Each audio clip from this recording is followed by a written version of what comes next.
কিভাবে মনিটাইজেশন পাবেন, কারা পাবে, কেন পাবে, এই সকল বিষয়ে আজকে এই ভিডিওতে আলোচনা করব।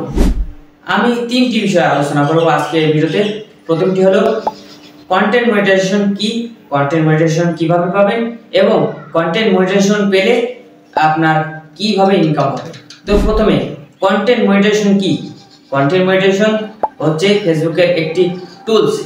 এই মনিটাইজ টুলটি পেলে আপনি ফেসবুকের টেক্সট থেকে ইনকাম করতে পারবেন, ফটো থেকে ইনকাম করতে পারবেন, ভিডিও আপলোড করে ইনকাম করতে পারবেন, শর্টস ভিডিও আপলোড করে ইনকাম করতে পারবেন। অর্থাৎ একটি টুলের মাধ্যমে আপনি সব ক্ষেত্র থেকে ইনকাম করতে পারছেন। এখন কথা হলো আপনি এই টুলসটি পাবেন কিভাবে, অর্থাৎ এই মনিটাইজ টুলটি আপনি কিভাবে পাবেন।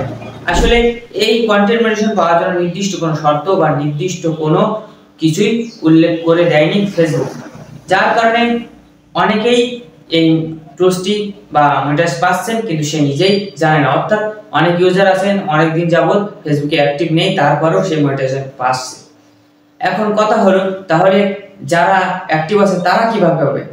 আপনি যদি দ্রুত মনিটাইজেশন পেতে চান তাহলে আপনার অবশ্যই প্রতিদিন একটি করে টেক্সট, একটি করে ফটো, একটি করে রিলস ভিডিও, একটি করে লং ভিডিও যদি পারেন সপ্তাহে 3টি আপলোড করলে সবথেকে বেটার হয়। এখন কথা হচ্ছে আপনি মনিটাইজেশন পেলেন, ইনকাম হবে কিভাবে? কথা হলো এখানে যে ইউজারটি 1 বছর ধরে কোনো কাজই করেনি কিন্তু কন্টেন্ট মনিটাইজেশন পেয়েছে, সে কি আসলে ইনকাম করতে পারবে? আমি যদি বলি সে ইনকাম করতে পারবে, কিন্তু সেটা খুবই সীমিত। অর্থাৎ কারণ ফেসবুক ইনকামটি দেবে আপনাকে আপনার ভিউ, আপনার লাইক, কমেন্টের উপর নির্ভর করে। অর্থাৎ আপনার কন্টেন্টের পারফরম্যান্সের উপর নির্ভর করে কিন্তু আপনাকে ইনকাম দেওয়া হবে। তাই ফেসবুকে ইনকাম করতে হলে অবশ্যই আপনাকে ধৈর্য ধরে কাজ করতে হবে, তাছাড়া ফেসবুকে ইনকাম করা সম্ভব নয়। আপনি যদি মনে করেন আপনি ফেসবুকে 2-1টি ভিডিও আপলোড করে, ফটো আপলোড করে অনেক ইনকাম করবেন, তাহলে আপনি ভুল ধারণায় আছেন।